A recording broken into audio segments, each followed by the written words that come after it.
Hello and welcome to my channel. This is super silly for me. It's definitely a little out of my comfort zone, but I am excited to join booktube. A little bit about me: I'm 22. I just graduated college. I grew up reading a lot. I loved it. I fell in love with it. I used to be that kid whose parents would get in trouble because they're supposed to be asleep, but I was reading under the covers with my little phone as the flashlight or whatever was like an iPod Touch.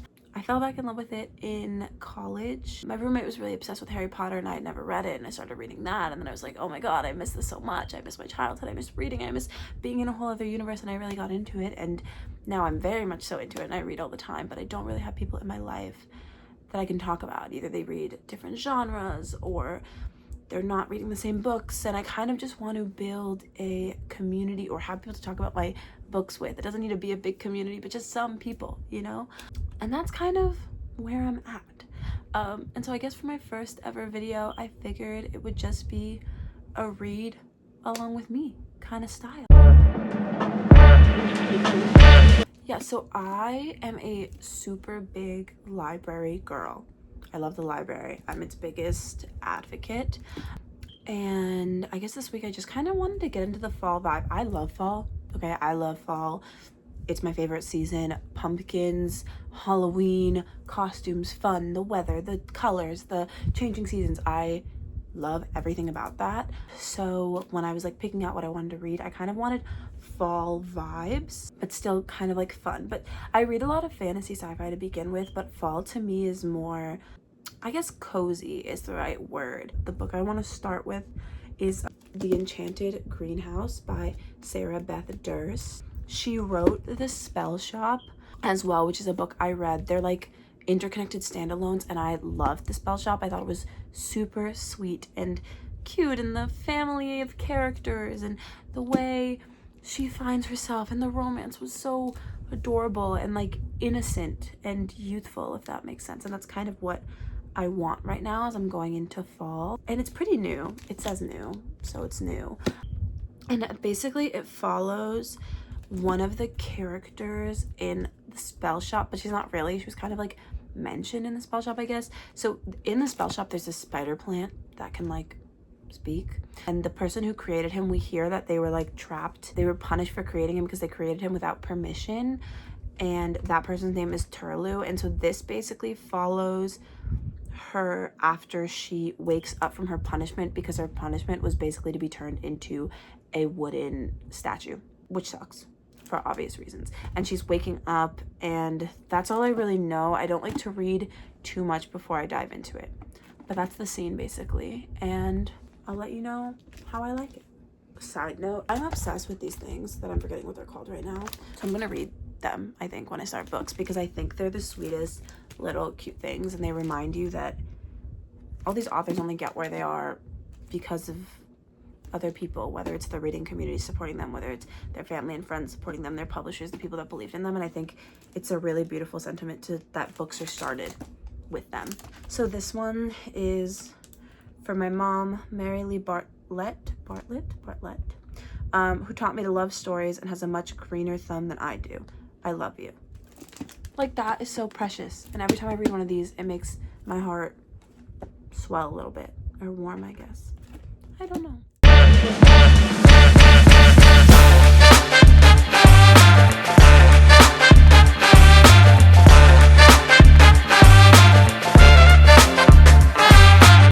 Okay, so I'm literally on page 9, so I'm barely into the book, and the whole scene was set already. So the summary is basically what happens on the first 9 pages. I think this book has the potential to wreck me for some reason, even though I really thought it was gonna be cozy, and I'm only 9 pages in and I know that, but there's a lot of talk. This is non-spoiler, so I don't think this is that spoilery though. The spider plant Kaz is in the next book, and she says that she basically made Kaz because she didn't want to be lonely, and then after her punishment, something happens, and she says at least now she wouldn't be alone. One little thing about graduating college and being 22, and I went to a school where everyone goes to different states and you're far away from people you care about and your friend groups all over the country, is your early 20s can be really isolating, and I feel like people don't talk about that enough, and I'm sensing that this book might hit on that soft spot, but we'll see. We will see.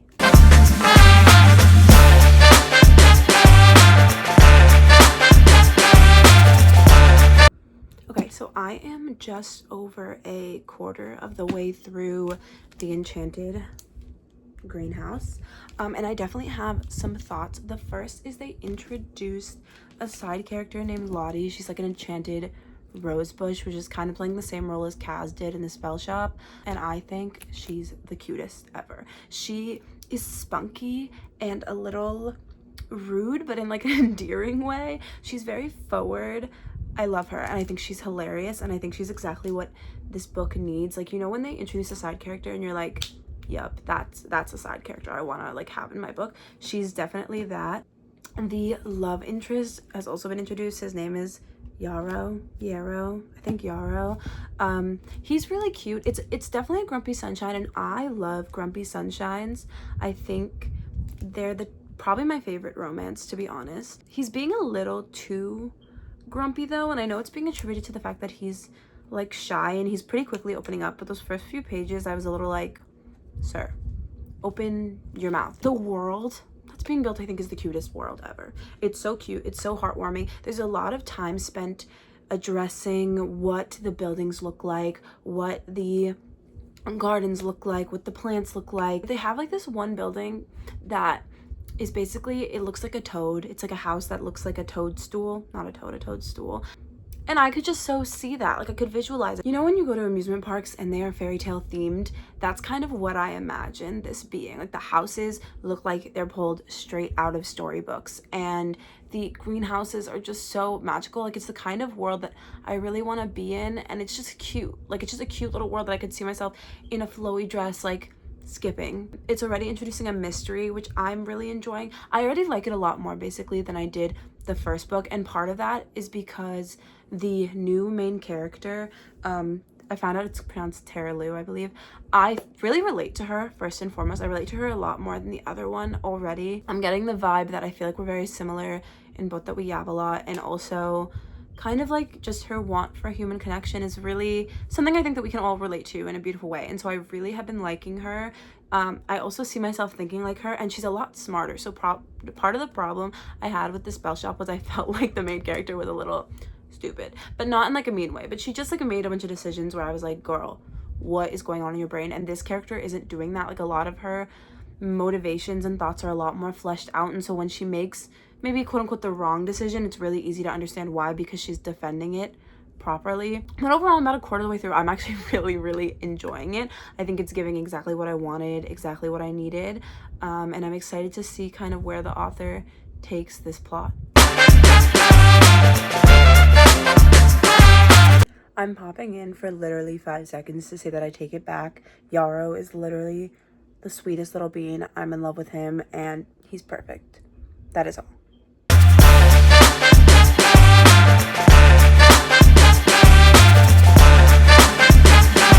Okay, so it is 11:30 p.m. and I just finished the Enchanted Greenhouse. 5 stars. Yep, you heard me. 5 stars. Here's the thing, okay, I am the kind of person that like fluffy romances, cozy fantasies, like stuff like that. I feel like to me they have like a cap. Like they can never really get past 4 stars most of the time, because like most of the time they're just cute, you know, they're heartwarming, like they do the job, that's it. This book, actually, like I am shocked by how much I loved it. I think, it was just so good. Like the main couple, I loved. It was written in such a way that the characters just understood each other. No judgment, words, no words, like they just understand each other. I really felt their romance, and I was really rooting for them, and I'm not a romance girly most of the time, and this was not the case. I'm literally smiling. Like I was like, ugh, the whole time. I was like, I'm obsessed with you. I do think part of that is that the main character, me and her are the same. We are the same. She is me and I am her. We are the same. Like I honestly don't know if I've related to another character as much as I relate to this character, which is very strange. I literally felt like I was reading about myself. Like the way she reacted to every situation, the way she was handling things. When she spoke, I felt like I was in my own head, and I think that made it even better because it really impacted me. Like I was not expecting to almost cry reading a cozy fantasy. Like that doesn't even make sense, and it was crying from just like joy for the people in my book, which is I am not a type of person who cries tears of joy. I don't really do that often, and I didn't do it, but I was like tearing up. There were little droplets in my eyeballs. No spoilers, but if you read this book, the spell book at the end wrecked me. If you know what I'm talking about, then you know, and if you don't know, read the book and find out. Wrecked.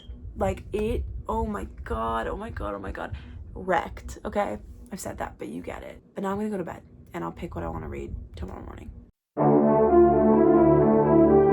It's currently 11:30 p.m. I haven't read all day, but I want to read before bed, so I picked out my next book and I wanted to let you guys know what I'm gonna read. So basically, I think I'm trying to finish up series that I'm in the middle of, but also read whatever's speaking to me. And I think that my next book, I don't think I know, is going to be City of Fallen Angels, The Mortal Instruments by Cassandra Clare. It's book 4 in the Mortal Instruments series. I'm reading it in like the Cassandra Clare recommended reading order. So I read the first 3 books, then I read The Red Scrolls and Magic, and then I read The Infernal Devices. And here's the thing. The Infernal Devices was a 5-star series for me. Those characters live with me. I think about Jem frequently, like more often than is good or healthy, to be honest. Part of the reason why it's taken me a while to get back to the Mortal Instruments is just because I don't know if these can compare, because the first 3 books now feel worse having read The Infernal Devices. And so I'm nervous that going back into the series, I'm gonna be like, wow, I don't really like this anymore. Cassandra Clare was able to do for those characters in 3 books, she has not done for these characters in 3 books. And that's fair, because I think she wrote The Mortal Instruments first, so I get it, like authors get better over time, but I'm trying to give this the best shot, but I'm a little nervous about continuing on. Yeah, basically, I don't want to spoil because it is book 4, but all you really need to know is there's Clary Frey. She finds out she's a shadow hunter. Shadow hunters are basically like demon hunters, and they help protect the down world, which are basically half demon. There's like fairies, werewolves, vampires. They're all a part of the down world. Downworlders don't really like shadow hunters, and shadow hunters don't really like downworlders, even though the shadow hunters are required to protect the downworlders due to something called the Accords. That's kind of all I really think I want to give away. I'm hoping I like it. I'm really nervous. The font's huge though. Wait, take a look at that. The font is like literally massive, so I think I'm gonna get through it relatively quickly. We'll see how I'm feeling about it. I haven't read that much the past few days. I was up in Boston for a few days visiting my friends, whatever. Then I came back home and I've been kind of on a reality TV grind. I watched like these first 6 episodes of Love is Blind that came out, and then I started watching The Ultimatum. Also, my tongue is blue because I ate a Jolly Rancher, just so you know. But anyways, over like the course of those days, I got about halfway through The Mortal Instruments. I'm on page 251, and honestly, I don't have that many thoughts. First and foremost, I think I was right about my assumption. The Infernal Devices may have ruined the Mortal Instruments series for me because it was so good, and I can't help but compare them because it's the same author. They were written in the same universe, you know, but this book is fine. I feel like not that much has happened. I feel like it's clearly setting up their next like journey, I guess. I really enjoyed kind of watching Simon's character evolve, kind of his place in the shadow universe's dynamics. I'm gonna watch how I say things because I don't want to spoil anything, but that's what I would say. I think we're opening up backstories of other characters that I'm excited about. There's a new character named Kyle. I really like him. I don't know why. I think he's just like the sweetest guy, and I know he has a questionable past, but I just really like him, and I hope, really hope he's not gonna end up being a bad guy, because that will break my heart. Jace is annoying me really badly, to be honest, because I feel like he could just, I don't know, use his words. Clary is being herself, which I don't really like. all that much anyways. The mystery going on in here, the re-emergence of certain things is setting up, I think, for some really interesting stuff to go down. I'm liking what I'm reading, and I'm seeing good bones, good structure for an interesting plot arc. I just would like the plot to start. But those are my main thoughts. I really don't have that many. Not that much has happened, even though I've read literally 250 pages. But I'm hoping things pick up at least a little bit. As I finish the Mortal Instruments book, I also returned to the library, so I don't have it on me. And I had a lot of different thoughts. So the main thing is I gave it 3 stars. It was fine. I think overall my main comments were I felt like the pacing was off. I didn't really like it, and I felt like all of part 1 was boring, honestly. Like, I felt like not enough happened in that book, and I know it's setting the stage, but I still didn't really enjoy it that much, if I'm being brutally honest. So I would give it 3 stars. But the ending, like the last like 5 pages, I really liked, actually. So that was silly, and I'm hoping it means that the next book's going to be good. Look, I just felt like this one was lacking. I really liked the introduction of Kyle. I liked him. I liked his character. I thought he was silly. I liked Simon's plot. I still feel like I couldn't really feel that bad for him because a lot of it was self-made, but I liked sort of looking at his place in the Shadowhunter world and how that makes him feel and what his life would look like, and it kind of goes into those more complexities that none of the other characters really have. I love Alec. I was sad he wasn't at the beginning of the book, but also like I feel like I'm getting kind of annoyed because I feel like his main character arcs are like relationship based almost the entire time, whether it's jealousy or whatever, and I feel like he could be a much more compelling character, and I wish he was given a little bit more depth beyond his relationship, because I just feel like I'm lacking there, and I want everyone to be a little more fleshed out. I've been loving Isabel, been loving getting to know her more. Overall, like I said, 3 stars. Could have been better, but I'm not disappointed. Then I started reading The Ruthless Fae, which is the 2nd book in the Zodiac Academy series by Caroline Peckham and Suzanne Valenti. I don't really want to spoil much about this, but basically there are these 2 twins named Darcy and Tori who basically find out that they're Fae and get taken to Zodiac Academy. Their world is kind of based off of zodiac signs, but not really in any impactful way, honestly. The magic system isn't that interesting. They find out that they're actually like heirs to the thrones, and then there's these 4 boys, the celestial heirs, who are currently supposed to claim the throne, but now because the twins are there and the twins can take it, they're upset and they kind of bully them. So it's kind of like a bully romance from what I've heard. I really don't know who everyone ends up with yet. I have like obviously my theories because only 2 men in this book give the twins pet names, so I'm naturally assuming that each one's gonna go with the person who has their pet name, and that's kind of it. I think a lot of work needs to be done for me to like any of the celestial heirs, but I will say that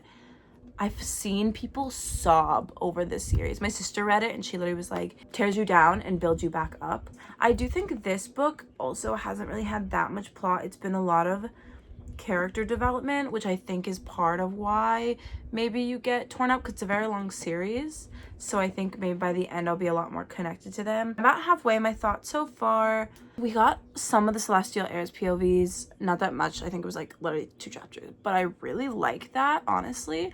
I can see already that they're going to be compelling characters, and I know that they have the first book from the men's POV, but my library doesn't have it, so I'm looking for it. But I think maybe seeing that will be really interesting. And this book is all vibes. I will say the writing is very cringy, but it's not bothering me for some reason. Like, it's little things, like their FBI is called like the FIB, like the fairy something something something. They have like Facebook instead of Facebook. It's very cringy, but I'm liking it, honestly. It feels like brain rot in a book, but in a really pleasing way. Like, you can't go into this book and take it seriously, but if you go in expecting just a fun, silly, good time, it's honestly pretty fun to read. But I'm still waiting for me to believe in any of these romances. Oh, and the main 2 characters, I like them. I can get Tori and Darcy a little mixed up sometimes because you sort of switch between their POVs, but I think Tori, I think I like Darcy more than I like Tori. I feel like they had more of like a friend group being built in the first one, and I wish I had more eyes on that group and what that dynamic was like, because I feel like they're kind of separated, and I'm sure there's a reason for that in this book, but I want to see them as a unit because I just feel like I need more of them all together. He peed on her? He peed on her. The man literally peed on her. Like, that did not need to happen. She did not need to be peed on. That's crazy. I hate Seth. I hate him. I hate him. I hate him. I hate him. I hate him. I hate him. I don't see him being redeemed by any means. I don't see how that's supposed to happen.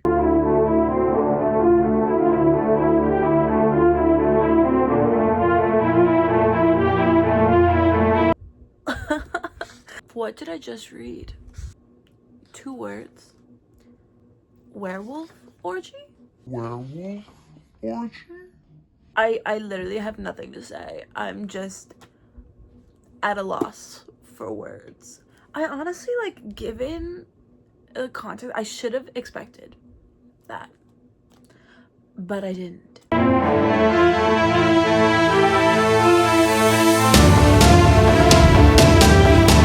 I have some thoughts. Something I'm still adjusting to, because I am not a person who reads a lot of like smut. I guess it's not something I really look for in my books, and I'm like still like getting into the mindset that Zodiac Academy's world is very sexual. Like the Fae world generally, like in books I've read, is kind of like that, and Zodiac Academy is definitely that on steroids. And so a lot of these like more sexual, like uncomfortable acts are very normalized within this like world and within this academy.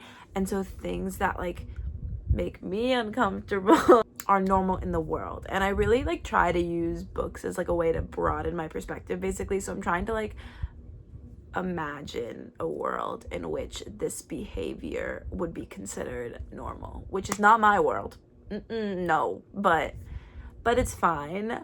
I'm a little confused right now about what just happened regarding Seth and what he's saying he did. I'm not understanding why that is. I'm not sure if it's telling us the order of that she is, but that doesn't really make sense to me. None of it's making sense. I'm not understanding. For context, also, in Zodiac Academy, each person, each Fae, has their zodiac, which is like part of when they were born. Then they're assigned an element, like they each have an element, like water, fire, earth, air. And the most powerful people can sometimes have multiple elements that they can control. All of that being said, that they also get orders, and that's basically a mythical creature that they can sometimes turn into and like harness their powers. So some people are like, there's dragons, there's Pegasi, there's hydras, there's vampires, werewolves. So every Fae can turn into one of these orders, and the twins still don't know what orders they are. And I'm curious. I thought I had a hunch as to what order Tori was going to be. I'm confused right now about what order Darcy is. I don't know anything, and I'm just confused is where I'm sitting at right now. One thing I want to say is that Pitball, I could get into some Pitball. If it was less violent, I would play. It's a sport. It's a sport in this book. I would play. Like, it's kind of giving, and it's complex, but in a really fun way. Also, sorry, but the fact that Orion Lance is the coach, shut the front door. I love that. I actually love that he's the coach. I think that's so silly. Hello, I'm back with some thoughts. First and foremost, Zodiac Academy. Done. Here's my thing with this book. Is it a good book? No. No, it is not. Did I thoroughly enjoy this book? Yeah. Yeah, I did. I enjoyed it enough to give it 4 stars. Is it cringe? Yes. Was there a lot of plot? No. Was it abnormally long? at a whopping 533 pages. Yes. Did I have a good time the whole time? So I don't know. This book is really confusing me because I don't know why I'm liking it, but I just am. It's definitely like a go. You just gotta go with the vibes. You just gotta let yourself have a good time. But once you do, it's really fun.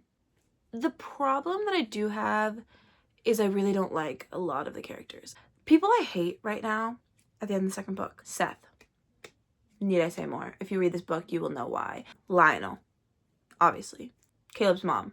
Need I say more? Max. Obviously. People I don't really like right now. Darius. I don't like him. Diego. I don't like him. Orion. I don't like him. I think he was a creep. Tori. Don't really like her. Find her annoying. People I do like right now. Darcy. I kind of like her. Sophia. I like her. I think she's a sweetie. Caleb. I kind of like him. Can't explain why I do. One person. There's one person in this book that I love. Every time I see her on my page, I'm like, oh my god, yes. I'm so excited to read her. And it's Geraldine. Geraldine. And I want to read you a few of the things that Geraldine says. One thing that she does that I'm obsessed with, I think it's the silliest, funniest thing, is she exclaims with the same vibe of like a Jiminy Cricket, but in different ways. So like in this chapter, she says, oh, begonias, or blazing ballerinas. Like, I think it's so silly. I think that's so fun and silly. And the way she speaks is like, this is a quote from her.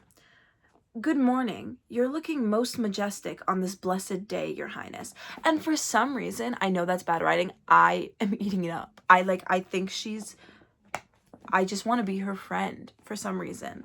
I can't explain why.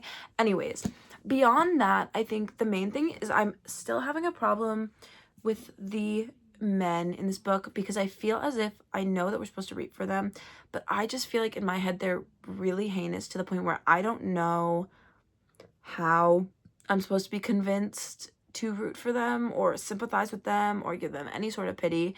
Also, something I am having trouble with is the love interest that I think is very clear as day for Tori.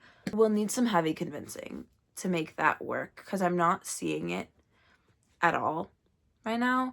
And I'm hoping, this is a long series, as I said, so I'm hoping maybe something will change. But I personally don't like the scenes with them together. I'm not liking it. The moments they're supposed to give chemistry are not to me personally, but maybe that will change. But besides like that kind of stuff, again, like I ended up giving it 4 stars just because I had such a great time. Like it was just a fun read. When you go into the nitty-gritty and the characters and the plot, maybe it's not that good, but I just like can't care. Because 3 stars to me is a rating that you give when the book's fine. It was good, you know, you enjoyed it, you didn't hate it, whatever. But I actually really enjoyed this, so giving it a 3 stars feels unfair. So I'm giving it 4 stars. Thank you guys so much for joining me and watching me read just whatever I want. I want to know what you guys are reading right now, so just leave a comment down below, and I'll see you on the flip side. Bye!